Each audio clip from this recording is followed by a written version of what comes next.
గత కొద్ది సంవత్సరాలుగా చెన్నై సూపర్ కింగ్స్ తరపున ఐపీఎల్ ఆడుతున్న team India star allrounder Ravindra Jadeja ఇప్పుడు 17 సంవత్సరాల తర్వాత చెన్నై సూపర్ కింగ్స్ ని వదిలేసి మరో టీంలోకి వెళ్లబోతున్నాడు. అవును, మీరు విన్నది నిజమే. జడేజా ఈ ఐపీఎల్ నుండి ఒక కొత్త టీంలో ఆడబోతున్నాడు. చెన్నైని వదిలి జడేజా ఎక్కడికి వెళ్లడు. ఈ న్యూస్ ఫేక్ అని అనుకుంటే మీరు పొరపాటు పడ్డట్టే. 2026 ఐపీఎల్ కి సంబంధించి రీసెంట్ గానే ఇంటర్నల్ ట్రేడింగ్ స్టార్ట్ అవ్వగా అందులో భారీ మొత్తానికి జడేజాను మరో టీం కొనుక్కున్నట్లు సమాచారం. అయితే ఈ సీజన్ జడేజా ఏ టీం కి ఆడబోతున్నాడు? 17 సంవత్సరాల తర్వాత జడేజా చెన్నై నుండి ఎందుకు బయటకు వస్తున్నాడు? జడేజాకి బదులు ఆ స్టార్ ప్లేయర్ చెన్నైలోకి రాబోతున్నాడా? ఇదంతా ధోని ప్లానేనా? ఈ విషయంగా జడేజా రియాక్షన్ ఏంటి అనే విషయాల్ని ఈ వీడియోలో మనం తెలుసుకోబోతున్నాం. జడేజా చెన్నైలోనే ఉండాలి అని ఎంతమంది అనుకుంటున్నారో కామెంట్ చేసి పూర్తి వివరాల కోసం ఈ వీడియోని ఎండ్ వరకు చూడండి. అలాగే ఒక లైక్ కూడా చేయండి. 2026 ఐపీఎల్ కి సంబంధించి ఈ డిసెంబర్ 15న ఆక్షన్ జరగనుండగా అందుకు సంబంధించిన ట్రేడ్ విండో నవంబర్ 10న ముగిసింది. ఇందులో ఒక టీంలో మరొక టీంతో డీల్ మాట్లాడుకొని తమ ప్లేయర్స్ ని స్వాప్ చేసుకుంటాయి. ఇందులో భాగంగానే ఈసారి చెన్నై సూపర్ కింగ్స్ కి రాజస్థాన్ రాయల్స్ కి మధ్య ట్రేడ్ జరగగా రాజస్థాన్ కెప్టెన్ సంజు శాంసన్ ఈసారి చెన్నైకి రాబోతూ ఉండగా చెన్నై నుండి స్టార్ ఆల్రౌండర్ రవీంద్ర జడేజా రాజస్థాన్ కి వెళ్లబోతున్నాడు.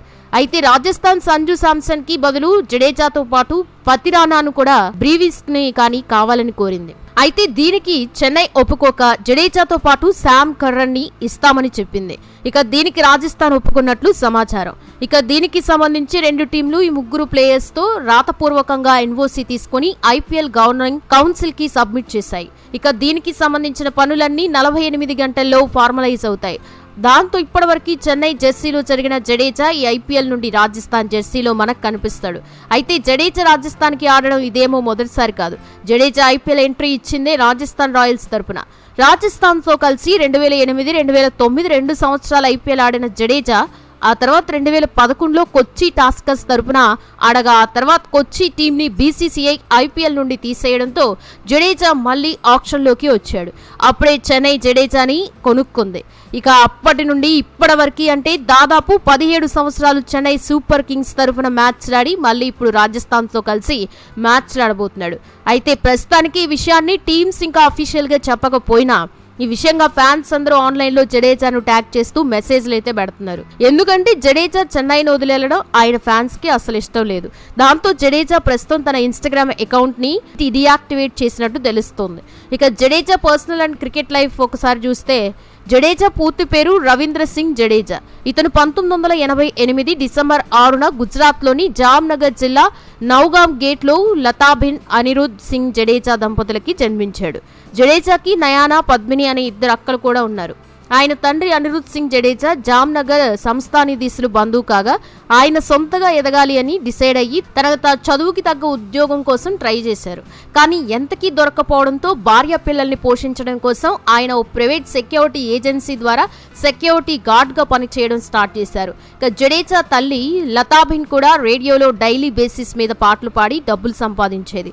జడేజాను తన తండ్రి ఆర్మీకి పంపాలని ఆర్మీ స్కూల్లో జాయిన్ చేయించాలని డిసైడ్ అయ్యాడు. కానీ జడేజాకు చిన్నప్పటి నుండి క్రికెట్ అంటే ఇష్టం ఉండేది. అయితే జడేజా తమ ఊరిలో క్రికెట్ ఆడుతూ ఉండగా అక్కడి వాళ్ళు అతనికి బ్యాటింగ్ ఇవ్వకుండా ఇబ్బంది పెట్టేవారు. జడేజా క్రికెట్ ఆడితే వాళ్ళ నాన్నకి అస్సలు నచ్చేది కాదు. కానీ తన అక్క అయిన నైనా సపోర్ట్ వల్ల జడేజా క్రికెట్ ఆడుతూ ఉండేవాడు. అయితే జడేజా వాళ్ళ అక్క నైనా నర్సింగ్ కోర్స్ పూర్తి చేసి రాజ్కోట్ లో నర్స్ గా చేరాక జడేజా కుటుంబం కొంత సెటిల్ అయింది. రవీంద్ర జడేజా 6th క్లాస్ చదువుతున్న టైంలో ఒకరోజు జడేజా క్రికెట్ ఆడుతున్నానని తెలిసి అతని తండ్రి చాలా కోపంగా గ్రౌండ్ కి వెళ్ళాడు. కానీ అక్కడ తన కొడుకు చాలా బాగా క్రికెట్ ఆడుతూ ఉండడంతో ఆయన కోసం చల్లారి అతని టాలెంట్ అర్థమై 10th పూర్తయ్యేలోగా క్రికెట్ లో నిలదొక్కోవాలని లేదంటే ఆర్మీకి వెళ్లాలని చెప్పాడు. దాంతో క్రికెట్ సరిగ్గా ఆడకపోతే ఆర్మీకి వెళ్లాలని జడేజా భయపడి తన ఫుల్ ఫోకస్ క్రికెట్ మీదే పెట్టాడు. కొడుకు టాలెంట్ చూసిన తండ్రి జడేజాను తన ఫ్రెండ్ అయిన మహేంద్ర సింగ్ చౌహాన్ కు పరిచయం చేశాడు. ఆయన ఓ రిటైర్డ్ పోలీస్ ఆఫీసర్ కాగా ఆ టైంలో చౌహాన్ బంగ్లా జట్టుకి కోచ్ గా ఉన్నారు. ఇక జడేజాను చూసిన ఆయన అతని టాలెంట్ చూసి కొన్ని టెస్టులు పెట్టగా అందులో జడేజా పాస్ అయ్యాడు. దాంతో ఆయన జడేజా తండ్రి దగ్గరికి వెళ్లి, నేను మీ అబ్బాయికి కోచింగ్ ఇస్తాను, కానీ జడేజా తాను చెప్పినట్లే ఆడాలని, తన రూల్స్ పాటించాలని, తన కోచింగ్ లో తల్లిదండ్రులు జోక్యం చేసుకోకూడదని ఓ అగ్రిమెంట్ మీద సంతకం చేయించుకున్నాడు. దాంతో ఆయన జడేజాని తనతో పాటు రాజ్కోట్ కి తీసుకెళ్లి బ్యాటింగ్ అండ్ బౌలింగ్ లో ట్రైనింగ్ ఇచ్చాడు. అయితే 2005లో జడేజా తల్లి లలిత ఒక యాక్సిడెంట్ లో చనిపోగా ఆ సంఘటన తర్వాత జడేజా డిప్రెషన్ లోకి వెళ్ళిపోయి క్రికెట్ మానేయాలని అనుకున్నాడు. కానీ ఆ అక్కల వల్ల తిరిగి క్రికెట్ ఆడడం మొదలు పెట్టాడు. సచిన్ టెండూల్కర్, ద్రావిడ్లని తన ఇన్స్పిరేషన్ గా తీసుకుని జడేజా తన బౌలింగ్ అండ్ బ్యాటింగ్ ని ఇంప్రూవ్ చేసుకుని ఒక మంచి ఆల్రౌండర్ గా ఎదిగి ఎన్నో టోర్నమెంట్స్ లో తన టీం ని గెలిపించుకున్నాడు. ఇక ఆ తర్వాత 2005లో జరిగిన అండర్-19 వరల్డ్ కప్ కి జడేజా సెలెక్ట్ అవ్వగా ఫైనల్లో పాకిస్తాన్ తో జరిగిన మ్యాచ్ లో 3 వికెట్లు తీసి అందరిని ఇంప్రెస్ చేశాడు.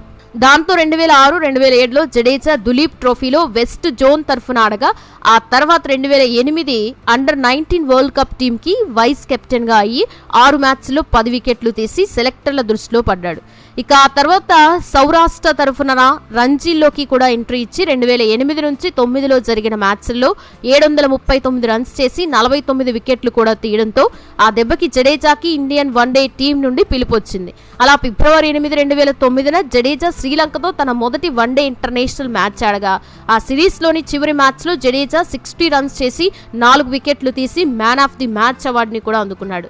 ఇక అదే సిరీస్ లో శ్రీలంక పైనే జడేజా తన T20 డెబ్యూ కూడా చేశాడు. డిసెంబర్ 13, 2012న ఇంగ్లాండ్ తో జరిగిన టెస్ట్ మ్యాచ్ లో టెస్ట్ క్రికెట్ కి కూడా ఎంట్రీ ఇచ్చిన జడేజా 2013లో ఐసీసీ వన్డే బౌలర్ ర్యాంకింగ్ లో మొదటి స్థానం దక్కించుకుని అనిల్ కుంబ్లే, కపిల్ దేవ్ల తర్వాత అంత తక్కువ టైంలో ఆ స్థాయికి చేరుకున్న ప్లేయర్ గా జడేజా రికార్డ్ సాధించాడు. 2008లోనే రాజస్థాన్ రాయల్స్ తరపున IPL లో కూడా ఎంట్రీ ఇచ్చిన జడేజా ఆ తర్వాత ఒక సంవత్సరం కొచ్చి తరఫున ఆడి 2012 నుండి 2015 వరకు చెన్నై తరఫున ఆడి 3990 రన్స్ చేసి 334 వికెట్స్ తీశాడు. అలాగే అన్ని ఫార్మాట్స్ లో కలిపి 6 సెంచరీలు, 40 హాఫ్ సెంచరీలు సాధించాడు. ఇక జడేజాకి 2016 ఏప్రిల్ 17న రాజ్కోట్ కి చెందిన ఒక బిజినెస్ మ్యాన్ కూతురు రివాబా సోలంకితో పెళ్లి జరగ్గా వీరికి జూన్ 8, 2017న నిత్య అనే కూతురు కూడా పుట్టింది. జడేజా భార్య రివాబా పాలిటిక్స్ లో చాలా యాక్టివ్ గా ఉంటూ 2019లో కర్ణావతి మహిళా సంఘం చైర్ పర్సన్ గా పనిచేసింది. జడేజా ఫ్యాన్స్ ఆమెని జామ్నగర్ క్వీన్ అని పిలిచేవారు కాగా ఆమె భారతీయ జనతా పార్టీలోకి చేరి 2022 గుజరాత్ అసెంబ్లీ ఎలక్షన్స్ లో జామ్నగర్ నార్త్ నియోజకవర్గం నుండి ఎమ్మెల్యేగా పోటీ చేసి గెలిచింది. అయితే భార్య బీజేపీలో ఉంటే జడేజా తండ్రి అక్కలు మాత్రం ప్రస్తుతం కాంగ్రెస్ లో ఉన్నారు. సో ఇది ఫ్రెండ్స్, ఈ వీడియో మీకు నచ్చితే ఒక లైక్ చేయండి, షేర్ చేయండి. ఇలాంటి మరెన్నో ఇంట్రెస్టింగ్ వీడియోస్ కోసం ఛానల్ ని సబ్స్క్రైబ్ చేసుకోవడం మర్చిపోవద్దు. Thanks for watching this video.